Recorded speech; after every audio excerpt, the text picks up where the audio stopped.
All right, guys. Hey, so I hope that you've taken the time to really get into that space of gratitude.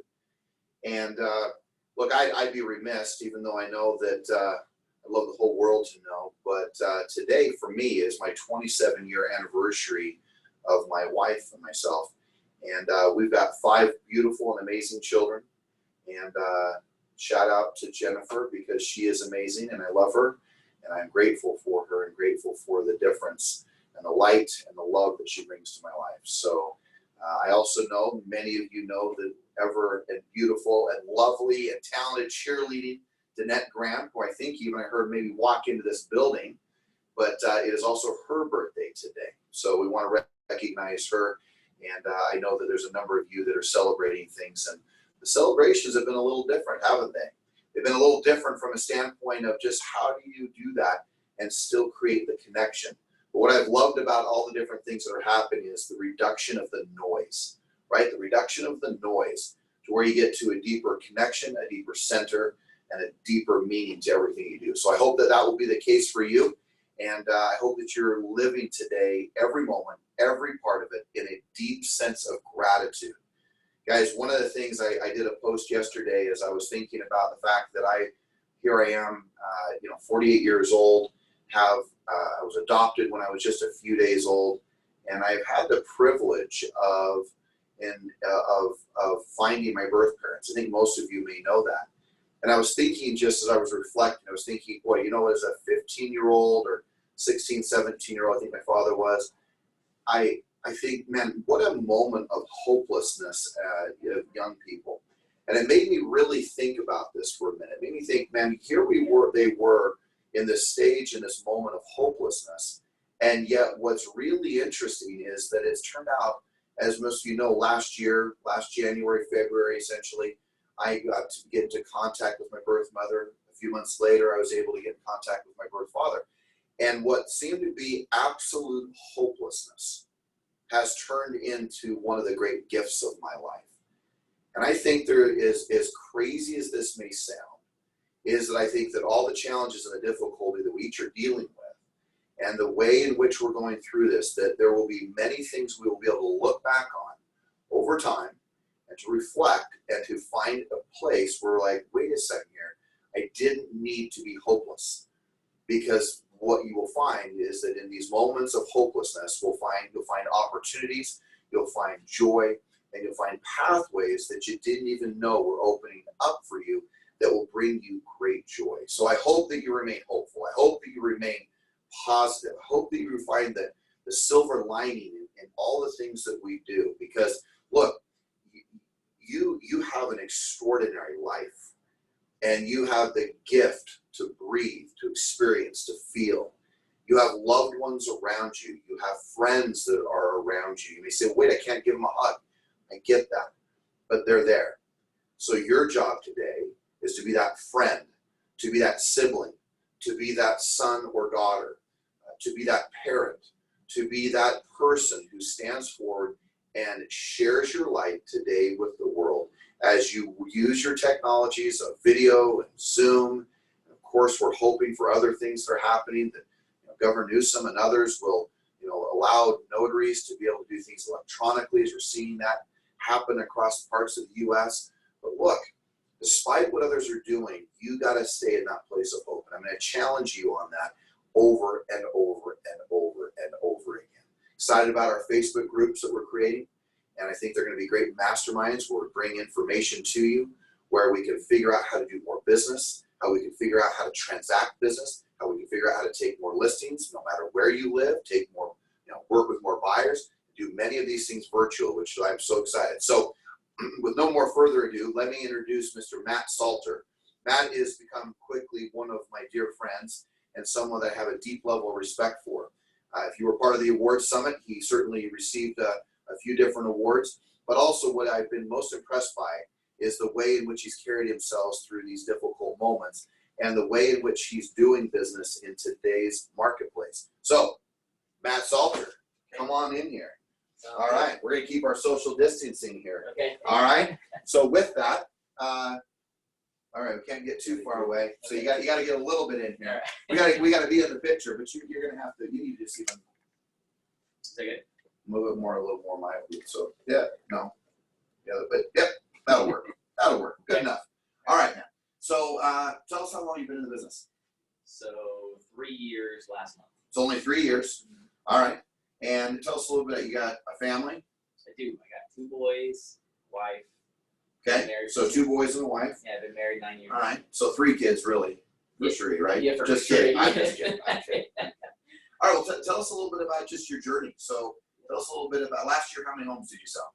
Last year, 40 transactions. So 40 transactions.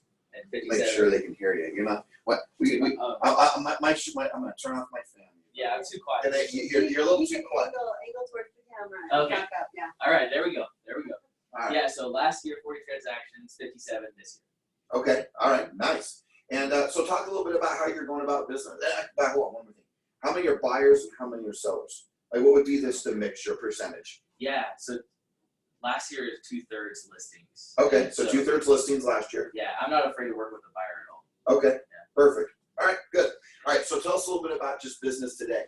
So what does it look like for you? Well, here you are, you're on track. You want to sell 50 plus homes this year.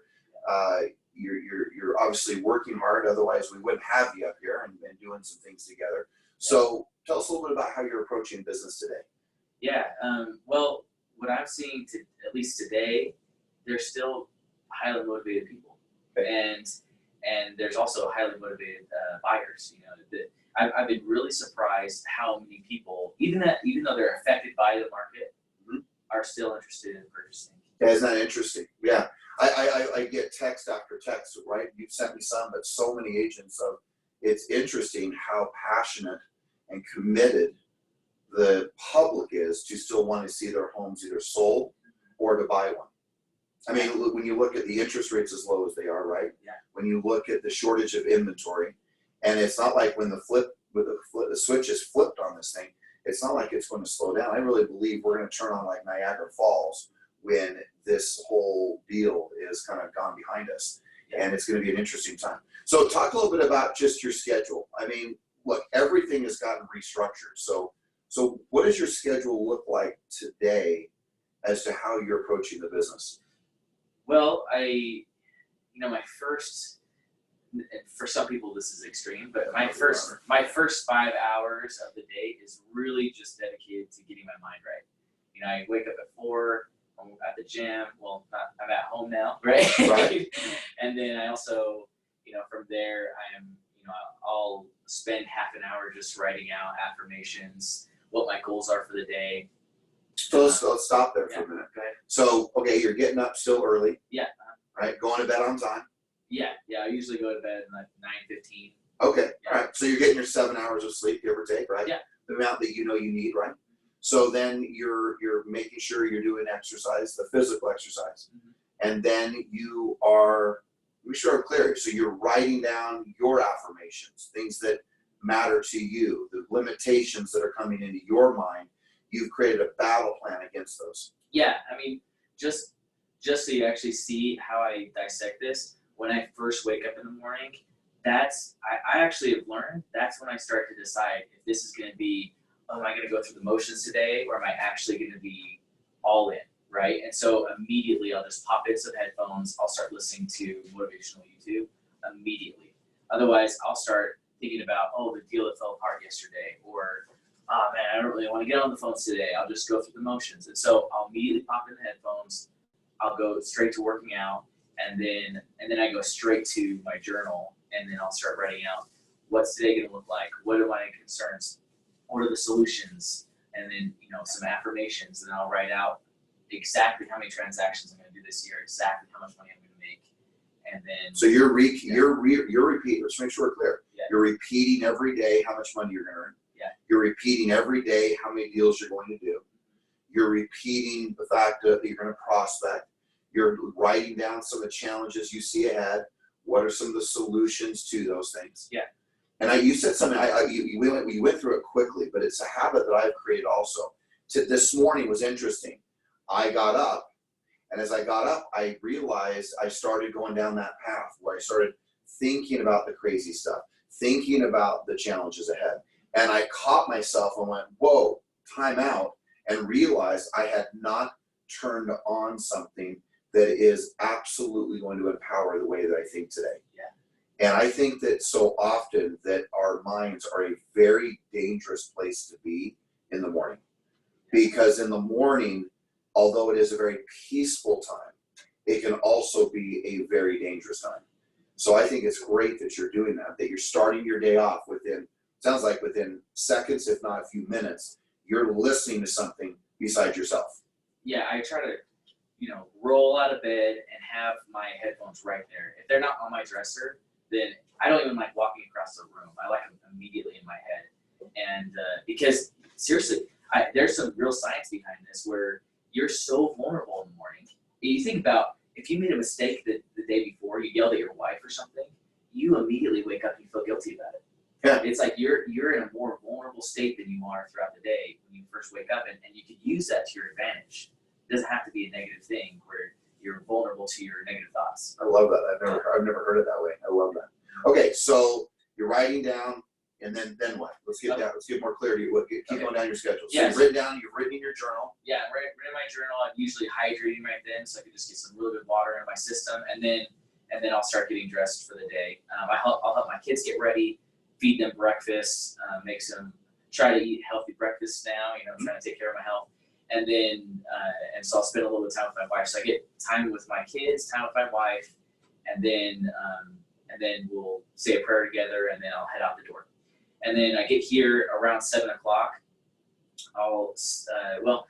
Some people are working from home, but I'm still coming into the office. And I'm hearing people here and just kind of keeping my social distancing still. Right, But sure. But What would you say about you're getting up early. There's a lot of people, I don't care whether it's Utah or California, it doesn't matter. They're going to sit there and say, oh, come on, man, that's ridiculous that you would get up that early. I'll hear oftentimes there's no oxygen at that time of the day, right? Or, well, you don't understand. California, we don't get up early, right? Yeah. What encouragement could you give to someone to put an earlier structure in their life? Well, honestly, I just think that you need to focus on one step at a time. I didn't wake up at 4 a.m. when I first started this business. That sounded like hell to me, And I just slowly started to realize I need this much more time for this. I need this much more time for this. I didn't do 30 minutes of affirmations and writing out my goals a month ago. I added that into my schedule. I had to wake up a little bit earlier so I can add that in because I realized I need this time with the hard things that are going on in my life. Before this market started going crazy, I had some tough things that happened to me economically and with my family, health. And so I just needed that extra time. And so I'd say that's my biggest growth this year is just recognizing recognizing what my real needs are, having communication with myself and recognizing, I need this much more time for working out, this much more time for affirmations. And maybe that doesn't mean waking up at 4 a.m. for somebody in California or even here in Utah. Maybe that means you just wake up half an hour earlier and you just go from there and see how that impacts your life. And then maybe you wake up half an hour earlier 6 months from now. Whatever it is, you just slowly add those things that you need to have the right attitude or the time you need to be healthy. That makes sense? I love that. Yeah, absolutely. Yeah. So talk. Okay, so you get to the office. What does that look like? So what does a day of prospecting in the life of Matt Salter look like? Well, first I want to point out, this is very important to me. I roll up at 7 a.m. here in this parking lot, and I'll look over, and there's a specific spot. I always park in the same spot. And there's a specific spot where I see myself. I envision myself pulling up in the car that I want to be driving. And getting out of that car, producing the volume I want to be producing from real estate standpoint, and what my mindset and my attitude toward that day is going to be. And then I kind of picture myself being that person as I get out of my car. So I spend about 5 minutes doing that. And then I'll get in and, I'm reading. I'll start with scriptures, then I'll start with a book of somebody that I admire, like a biography. And then I'll go to skill set stuff. So I'll be either reading or doing some type of skill set for a while. And then I'll do meditation. Love that. That's great. Yeah. Okay, so you're meditating, you're connecting, finding your center, connecting to God, right? So so now tell me, go down to the next step. What is it? It is this. So then So you're doing a morning meeting? Morning you're part meeting. of this? Yeah, so I'm part of this until about basically 9. And then sometimes I feel like I'm in the right state to just hop on the phones. And sometimes, and I used to be so anal about being on the phones right on time. I gotta be on at 8 o'clock. I gotta be on. I'd skip morning Ascent, right? And I'd feel guilty because I wasn't on at 8 o'clock while I was through morning Ascent. And you've helped me with that mindset. Now, the best time to prospect is when you have time to prospect, basically, right? Right. Anytime. Anytime. Yeah. I mean, Anytime. studies now say between 4 and 5 p.m. or sorry, 5 and 6 p.m. and 11 and 12. Yeah. Yeah. I mean, there was a great study done by Baylor as to when is the quote best time to find the most people who will answer their phone. Yeah, and I challenged George on that. Why are we not doing morning set earlier so I can be on the phones at 8 o'clock? Yeah. People already think this is too early. Yeah. They think this is too early. I'm like, why can't we do it at 7 to 8 so I can be on the phones at 8 o'clock? And you really challenged my thoughts with that. And so now I don't delay. I don't try to procrastinate getting on the phones. But if I don't have that right mindset, I know this sounds excessive, but I'll spend another 5-10 minutes just kind of listening to calming music and just saying affirmations because I gotta be breathing, right? Yeah, I know breathing. right. Yeah, breathing. And if I have that anxiety in my chest, I just won't get on the phones until I feel a deep sense of gratitude. And if I have that anxiety, sometimes I have to do that meditation and then I have to watch something that's really important to me is fresh water for kids in Africa. That's always been a huge thing for me. And so I'll watch a video. I have hundreds of videos I can watch on YouTube of people that dug wells in Africa for these kids. And That's cool. Yeah, suddenly your problem. Puts more purpose behind what you're doing. Yeah, your problem seems like nothing if you see this kid that's drinking, poop water, basically, Right. and then they get this fresh water and they're so happy. And so I'll try to watch something like that. Just gets everything into perspective for me. It's great. I love it. Well, that's a word I've been using. Let's not lose perspective. Yeah. Right? Let's not lose perspective. So talk a little bit about the business itself. Like, how are you transacting business? What technologies are you using? What are you doing to connect to your people? And as obvious I know that it is that you pick up a phone. Yeah. But what are the things that you're doing to take a listing? How are you getting a buyer under contract in today's market with the social distancing, the challenges that we're each and all facing in both Utah and California today? Yeah, I try to keep everything really, really simple. I'll have a phone call. Yeah, I try to keep everything really, really simple. It's got to talk loud, man. And that's usually I'll just have a conversation with them on the phone. If I can't get a hold of them on the phone, I'll shoot them a text. Okay, when we're talking about the phone and the text. Yeah. Have you used much video at this point? I haven't sent any videos yet. I know that's something that you're challenging. I keep telling people, Yeah. you gotta do it. All right, now you gave me the information, you can challenge you. Yeah. All right, so you're not doing videos. I haven't done videos. I've started doing virtual meetings with people through Zoom. All right, so you're doing Zoom meetings. Yeah, and that's created opportunity. I mean, that's another thing that people aren't thinking about right now. It's like, people don't want to list their homes. Now I can take a listing in Ogden. I would never drive to Ogden for a listing, but now it's okay for me to take a listing in Ogden over And a so video chat. some people know Ogden is like basically an hour from here, right? Yeah. I'm not going to drive, for me at least, with my standards, I won't drive over 50 minutes to get to a listing. And Ogden's just like that much further. I get it. And Don't you think that some of the technologies you're using are going to be things that you're going to implement even after the virus and the challenges that we're facing? Those are things you're going to do going forward even? There's no question. And I think this is a huge opportunity long-term for residential real estate. How many companies are going to realize they don't need this square footage for their employees? They're going to realize, we got this much productivity out of these employees, and now they're going to need more residential real estate. And how much more it works for people. Can people be effective working in their homes, right? Exactly, yeah. Well, you look at this. I mean, look, there's no question that we are never going to go away from this Zoom morning meeting. Yeah. Now, we may have people that gather in the room. I get that. But the thing that's interesting to me is that when have I been able to have 150 or 200 people on a call, 8 a.m. in the morning or 7 a.m. in the morning, and it really be this well attended? Ever. Right. I mean, I can never imagine ever going back to the old ways of which we've done some things. Right. So that's the beauty of these moments, right? Creativity, innovation, people really creating new pathways for business. So Okay, so let's go back to this. So, Okay. so you're making phone calls. How many phone calls are you making a day on average? Or back up. How many contacts, apologies, contacts are you making per day? Yeah, so it's just over 30 is my average. Okay, so even with all, just play at it, if all hell breaking loose, you're still talking to 30 people a day on average. Yeah, I'm trying to increase that. I want to increase my contacts by 10 on average. Okay, so 30 people get to hear from you, your leadership, what you do. So when people are saying things like, well, the market is this or the virus is that, how are you dealing with that? What are some of the things that you're saying when someone says, well, I want to sell, but you got to call me after all this is all said and done? Yeah, well, in my opinion, at least in Utah, I don't know what California market's like, but in Utah, we have half the inventory right now we usually have in March. Yeah, well, There's usually twice hey, the look, money. guys, my California friends, it's the same. The thing is, we're on Friday, we're going to be visiting with Tina Hare. Yeah. We're going to pull some other people. I want Shannon Porter.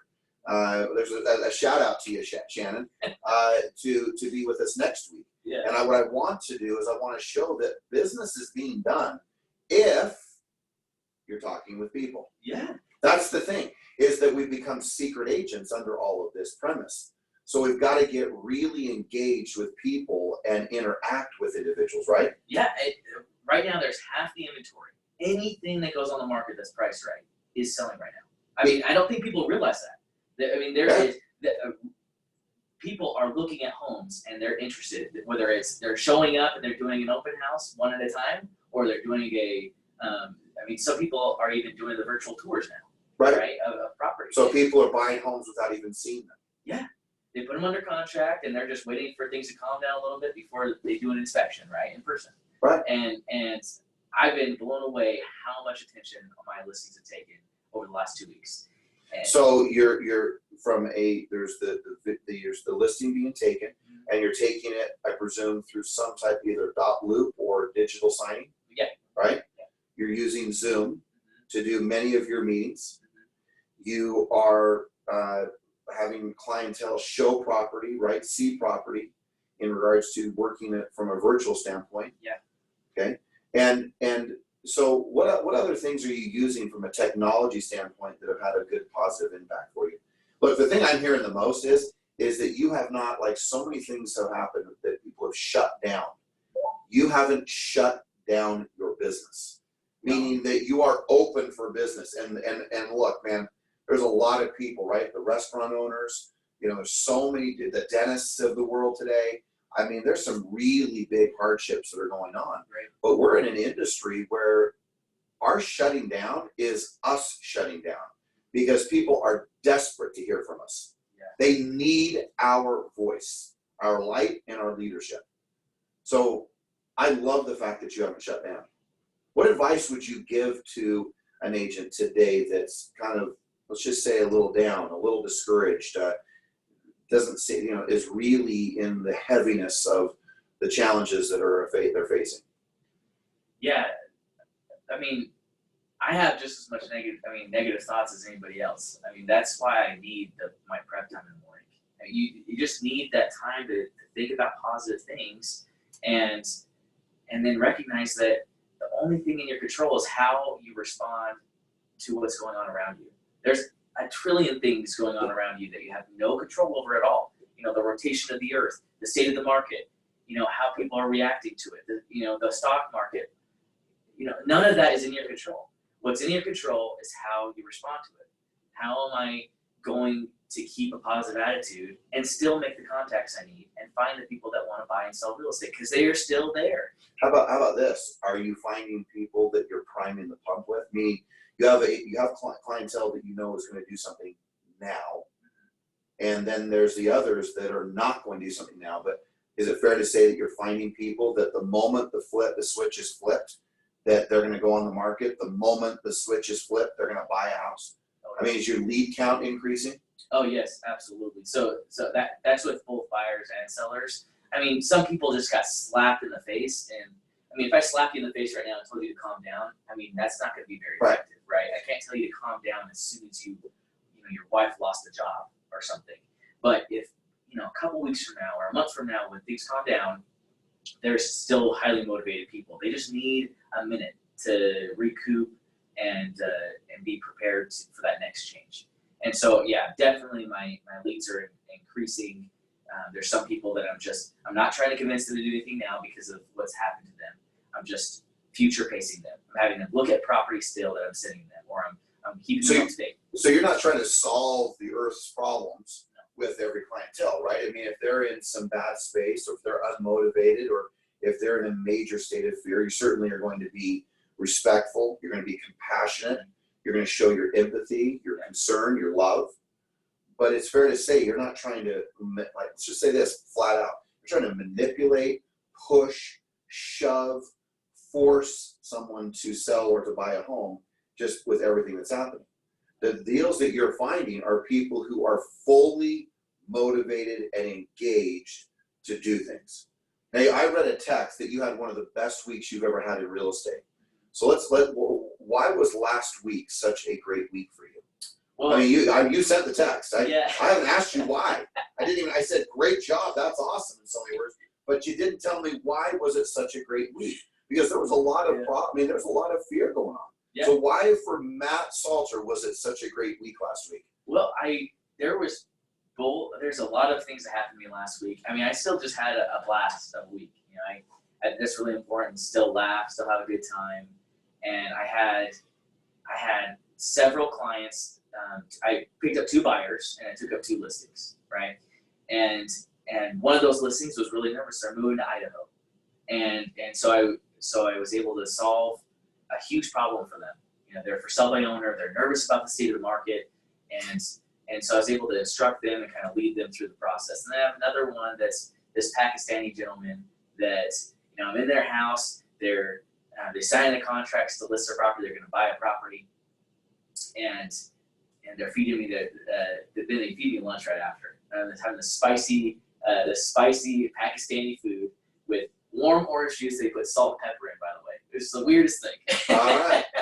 And I'm sitting there at the table. I'm just thinking, you know, what a great business that we're in. We get to experience new things, new people, and we get to help people. Yeah. There's so many businesses out there that, I mean, they do not have the relationships that we have. And it's such a blessing to be in this business. Well, I love what I'm hearing, which is really figuring out a way to contribute to another human being. And it's not always going to be that, what I know of you is it's not going to always be that they sell their house, right? It may not always be that they buy a home. But what's interesting, if you have an energy, a spirit of helping, contributing, giving, what's interesting is that we find a way to succeed because it's with people that we succeed. And so whether it, again, be by voice to voice or right now where we can't go face to face, but what if we're going and using our technologies of Zoom? What if we're using our other technologies of e-signing? All of these are tools for you to be able to be, no matter what's going on, there's things that can happen. You know, maybe you may know this, you may not know this, Matt, but my mother's moving to Utah. Oh, yeah. Right? And she's over there quarantined in the Bay Area, right? Of Oakland and San Francisco area. And what's interesting is that her husband never saw the house. And I thought to myself, you know, this was before all the things. I thought, isn't that interesting that people can buy a home, even when there wasn't all the chaos going on, that people were buying homes still then without actually ever seeing the thing. Yeah. Yeah. So now the problem is that people say, well, that's not everybody. I get that. So to your point, right, you said, look, I'm making 30 contacts, but you want to do more contacts. So I'm going to put you on the spot, man. How many appointments do you set every day? 2. That's right. That's my jam with Matt here. But how many contacts now? How many people, how many families, how many individuals are you going to talk to today? 40. Now, isn't it crazy? Everyone's been on lockdown. People somehow, I don't know what it is, but somehow in California, I don't think that Utah's under lockdown.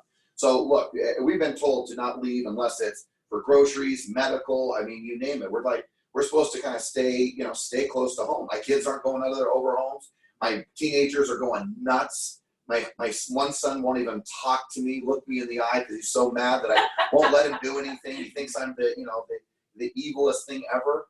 But just in the nature of all that, you have to talk to people. So the problem is people are looking for so many things like the government or the governors of different states or the CDC or the NAR or our Congress, our Senate, or someone to do something. And the thing is that what I'm hearing in its most simple form is you've said, I'm going to get my mind right and my heart right.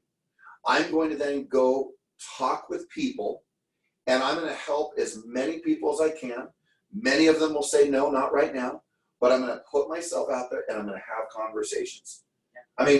I mean, would you add anything to that? Is there really anything more to what you do? Yes, I want you to use more technology. I want you to start doing some videos. Are you calling your sphere? Yeah. All right. How many people are you calling your sphere a day? Today I'm going to contact 15 people. All right. So yes, 15 a day. Yeah. Right. And we're going to talk to all of our sphere every month. Right. Every month. And yeah, I mean, I totally agree with what you're saying. And I found myself, I hate the news on the coronavirus. I don't have any issues with that, right? But the one thing that I found myself looking at was the bill they're passing for this, the American checks they're supposed to be sending out. I found myself looking at that a couple times a day. And then I realized, I looked at it and it's like, I realized I'm like, okay, if I actually got these checks, I still need to close the same amount of transactions. Doesn't even represent one transaction for me. So I still have to just accomplish my goals. So what does it even matter? The challenge is that the dollars that are, yes, would be helpful, is they aren't going to ultimately solve the problem. And the problem I'm seeing is that people are look, we all do this. We either, when we're frightened and we're fearful, we run, we get paralyzed, or we fight. And I'm challenging people, it doesn't need to be a negative fight, but to fight for your business, to make the contacts, to talk to your people, to lead them, to bring light and joy to their life. And there's so many ways. I'm watching so many agents who are helping the elderly. They're getting their name out there because of the good things they're doing. They're not even looking for accolades. They're helping all the health workers that are dealing with all the challenges. There's ways to contribute to our society that, as cool as it is, the business we're in, turns into economic benefit to us. And not that we're saying, oh, well, I'm only going to do this if I get paid. And if you do that, that's the commission breath, right? That's the stuff that we don't want. We put the people before the money. So we move with integrity, we take care of the people, and the money shows up. And we have to trust that those things are happening. So look, in close out, any last thoughts or comments for you? Any advice, any counsel, any ahas you've had that you'd like to share as we wrap up? For me, the biggest aha is just focusing on my own conversation in my head. The story you always talk about, the story you're telling yourself. Master the story, master your life. Master the story, master your life.